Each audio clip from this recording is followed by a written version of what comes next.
ত্রয়োদশ জাতীয় সংসদ নির্বাচনে ঢাকা ১১ আসনের প্রার্থী ও জাতীয় নাগরিক পার্টি এনসিপি এর আহ্বায়ক নাহিদ ইসলামকে নির্বাচন আচরণবিধি ভঙ্গের অভিযোগে শোকজ করেছে নির্বাচন কমিশন। একই অভিযোগে ঢাকা ৮ আসনের প্রার্থী ও এনসিপির মুখ্য সমন্বয়ক নাসির উদ্দিন পাটোয়ারিকেও শোকজ করা হয়েছে। রোববার ১৮ জানুয়ারি রিটার্নিং কর্মকর্তা ও ঢাকা বিভাগের বিভাগীয় কমিশনার শরফ উদ্দিন আহমেদ চৌধুরীর স্বাক্ষরিত পৃথক চিঠিতে এ তথ্য জানানো হয়।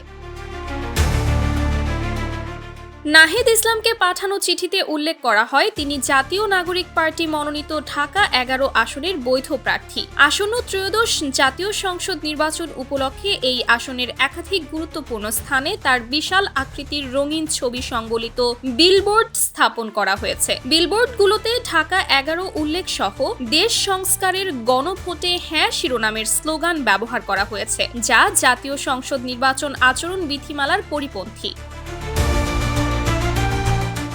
চিঠিতে আরও বলা হয়, সংসদ নির্বাচন উপলক্ষে রাজনৈতিক দল ও প্রার্থীর আচরণ বিধিমালা ২০২৫-এর বিধি ১৮ অনুযায়ী ভোট গ্রহণের জন্য নির্ধারিত দিনের ৩ সপ্তাহ আগে কোনো ধরনের নির্বাচনী প্রচারণা শুরু করা যাবে না। সে কারণে আগামী ১৯ জানুয়ারি সকাল ৯টা ৩০ মিনিটের মধ্যে সংশ্লিষ্ট সব বিলবোর্ড অপসারণের নির্দেশ দেওয়া হয়েছে।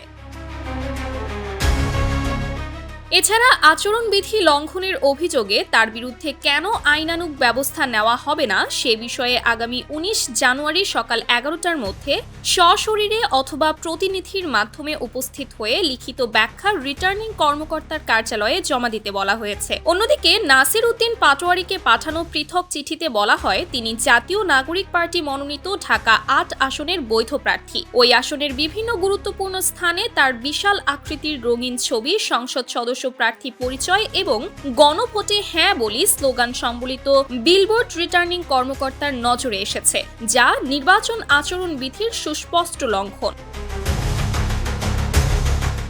চিঠিতে একই বিধির উল্লেখ করে আগামী ১৯ জানুয়ারি সকাল ৯টা ৩০ মিনিটের মধ্যে সব বিলবোর্ড অপসারণের নির্দেশ দেওয়া হয়। পাশাপাশি আচরণবিধি ভঙ্গের অভিযোগে কেন তার বিরুদ্ধে আইনানুগ ব্যবস্থা নেওয়া হবে না সে বিষয়ে আগামী ১৯ জানুয়ারি সকাল ১১টার মধ্যে লিখিত জবাব দিতে বলা হয়েছে। উল্লেখ্য, আগামী ১২ ফেব্রুয়ারি ত্রয়োদশ জাতীয় সংসদ নির্বাচন ও গণভোটের ভোট গ্রহণ অনুষ্ঠিত হওয়ার কথা রয়েছে।